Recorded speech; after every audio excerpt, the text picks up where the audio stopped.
Continuamos en directo en Salón Mi Empresa, en nuestro plató para Agora News y F Emprende.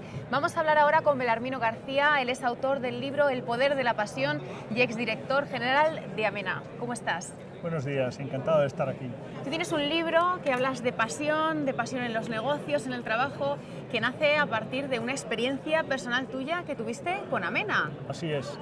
He escrito un libro recientemente, ha sido presentado a final del año pasado, El poder de la pasión, cómo las personas son capaces de conseguir lo imposible.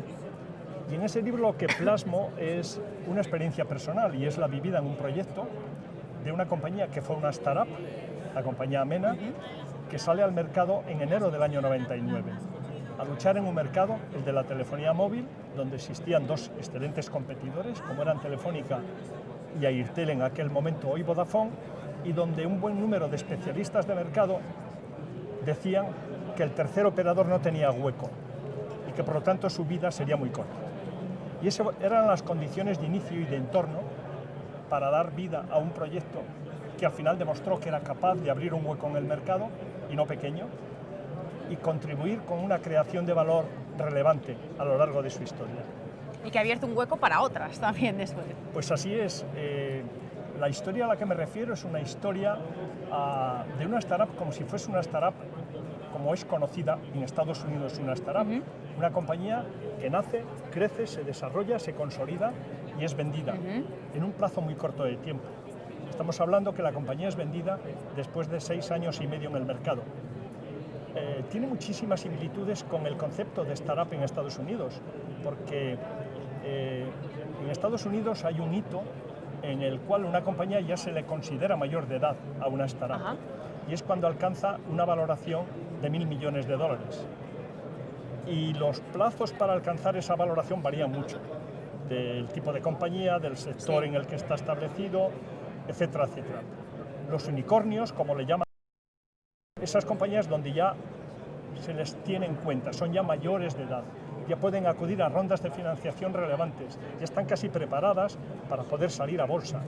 Bueno, pues Amena en 18 meses era valorada en $1.000 millones, que es ligeramente superior a $1.000 millones. Luego fuimos muy rápidamente un unicornio. ¿Cómo es posible que en un mercado con ese nivel de competencia, un mercado que era pequeño cuando entramos, no después, pero cuando entramos había 7,5 millones de usuarios de la telefonía móvil en España, en un porcentaje muy elevado en el mundo de la empresa, muy pequeño en el mundo del mercado de consumo, a nivel individual las personas que usaban el servicio? ¿Cómo es posible que fuésemos capaces de alcanzar ese crecimiento y esa valoración a lo largo de los años?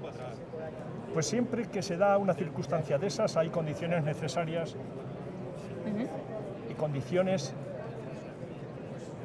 que van más allá y que podríamos decir que suficientes. Las necesarias son aquellas que yo necesito para alcanzar esos hitos. Necesito financiación, necesito dinero para constituir la compañía, necesito dinero para crecer, y tuvimos la fortuna de contar con socios que aportaron ese capital. Tiene uno que encontrarse un mercado en unas condiciones determinadas, una competencia en una situación determinada. Todas esas circunstancias se daban. Pero ¿cuál ha sido el elemento diferencial? ¿Cuál ha sido el elemento que hizo que brotase mucho más allá de lo esperado? Nuestra gente. Nuestra gente fue lo que marcó la diferencia entre ir al tran-tran o explotar en el mercado. ¿Y cómo se consigue que las personas que trabajan en una empresa se involucren?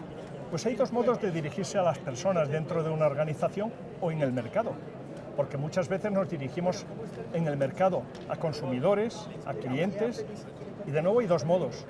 Uno es el racional, nos dirigimos a su cerebro. Otro es el emocional, nos dirigimos a su alma, a su espíritu, a su corazón. Cuando nos dirigimos al elemento de nuestra mente, nuestra capacidad cognitiva, vamos a demostrar que lo que ofrecemos es mejor que lo que existe en el mercado.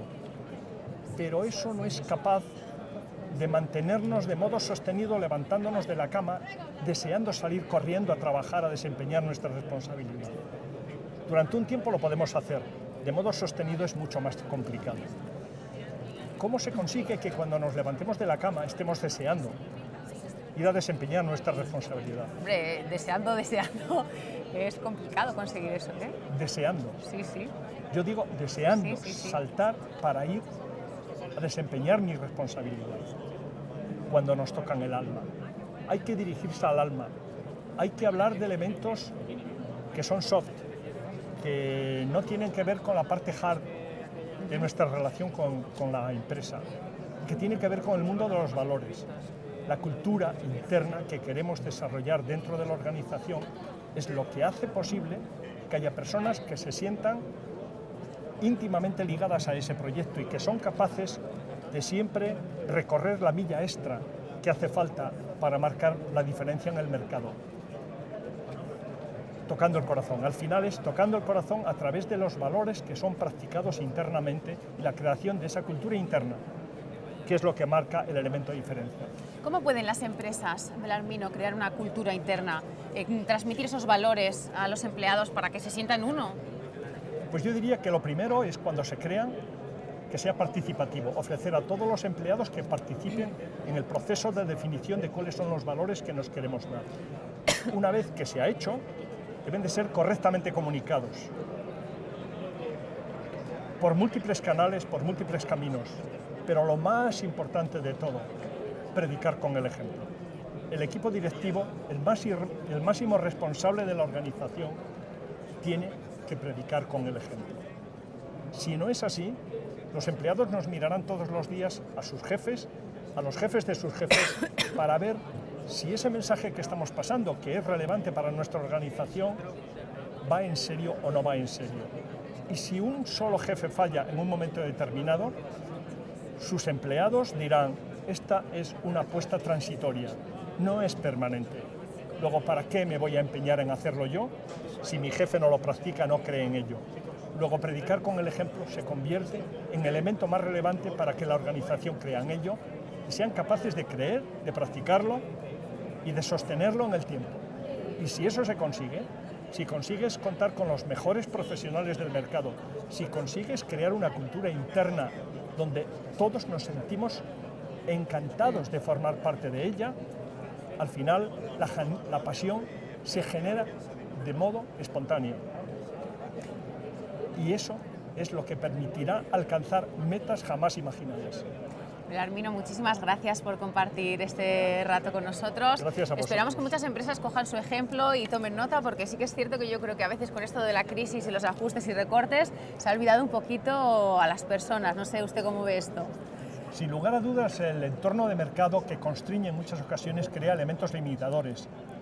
Pero dicho eso, sigo creyendo que la pasión sigue siendo tan importante como para incidir y poner en práctica el desarrollo de esos valores dentro de esa cultura interna que nos queremos dar y que siguen marcando la diferencia entre las compañías que sobresalen en el mercado, las mediocres o las que no sobreviven. Completamente de acuerdo, Belarmino. Muchas Muchas gracias. gracias.